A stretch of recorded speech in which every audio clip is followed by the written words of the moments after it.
નમસ્કાર મારા વહાલા વાગડના વિસાવસ્વર જ્ઞાતિ સ્વજનો, ફરી એકવાર લક્ષ્મીચંદ ચરલાની મનની વાત ઘટસ્ફોટ નંબર 8 અને આપને મળી રહ્યા છીએ.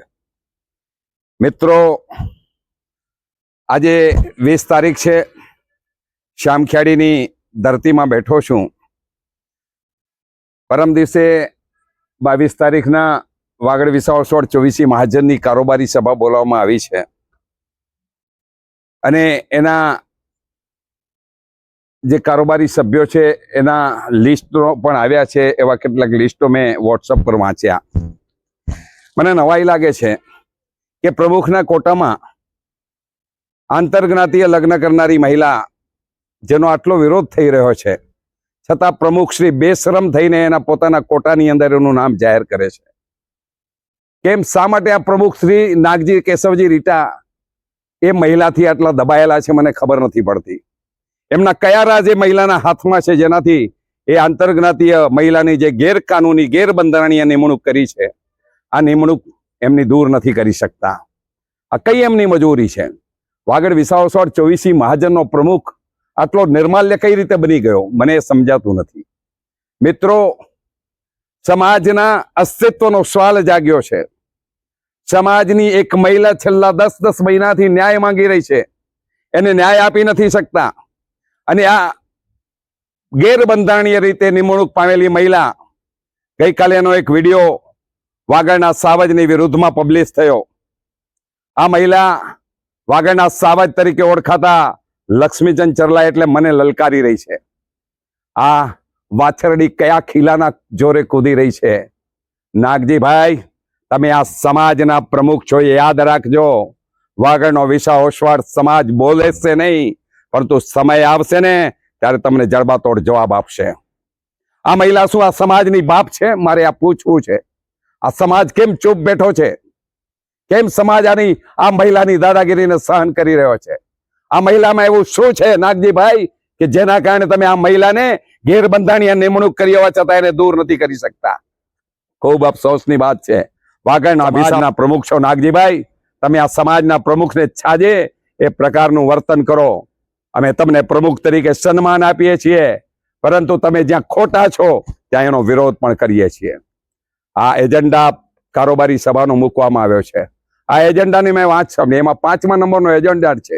રણુજાની અંદર એક સમાજ પ્રેમી વ્યક્તિ 36 રૂમનું અતિથિ ગૃહ બનાવીને સમાજને અર્પણ કરવા માંગે છે.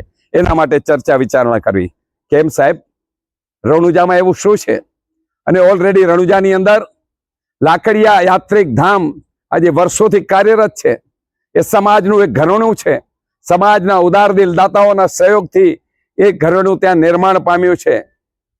આ ઘરેણું આટલું ઉત્તમ હોવા છતાં તમારે બીજા અતિથિ ગૃહની જરૂર ક્યાં છે? ક્યાં દરરોજ વાગડવાસીઓ ત્યાં જવાના છે?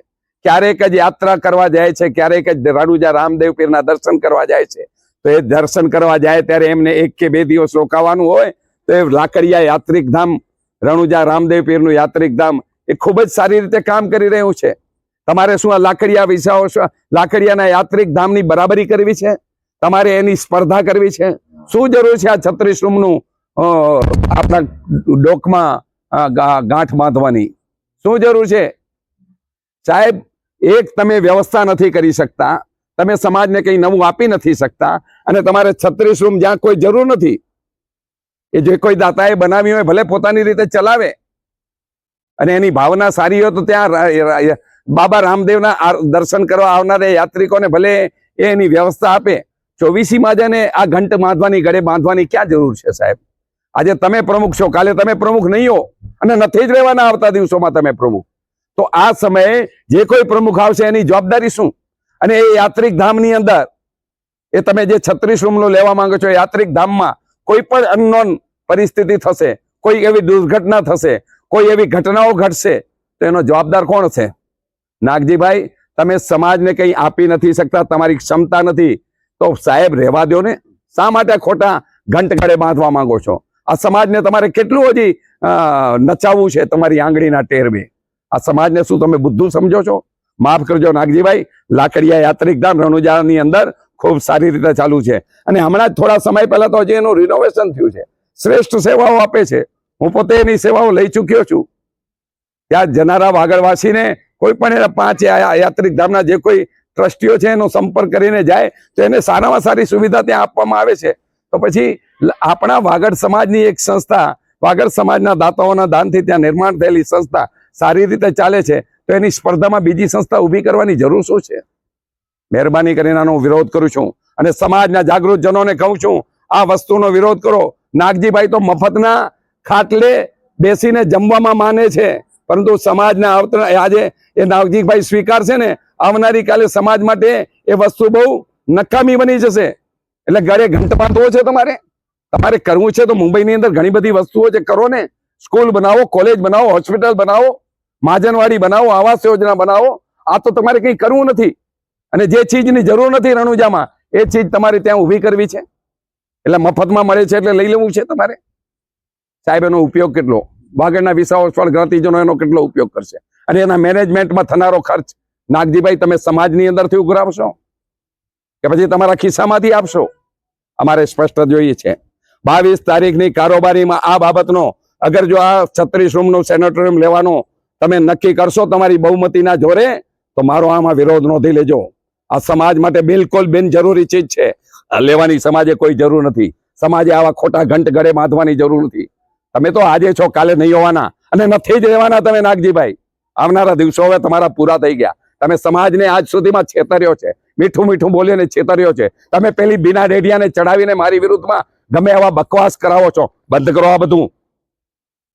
સમાજનો પ્રમુખ રહી ચૂક્યો છો 11 વર્ષ સુધી. સમાજની તન મન ધનથી મેં સેવા કરી છે. આ સમાજનો હિત અહીં હું પણ જાણું છું.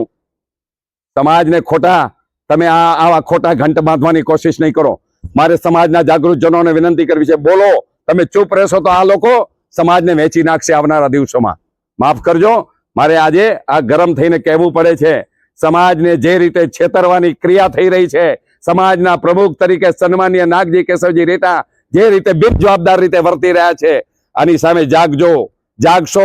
મારે વીરજીભાઈ દેવરાજ ગड्डा પાનેરીને કહેવું છે, વીરજીભાઈ તમારા જેવો માણસ ચૂપ કેમ છે? કહો આમને કે આવા બધા ખોટા ધતિંગો બંધ કરે. આ સમાજને તમે સાચી ચીજ નથી આપી શકતા તો કઈ વાંધો નહીં, પરંતુ આવા ખોટા ઘંટ સમાજના ગળે નહીં બાંધો. ધન્યવાદ. વંદે માતરમ.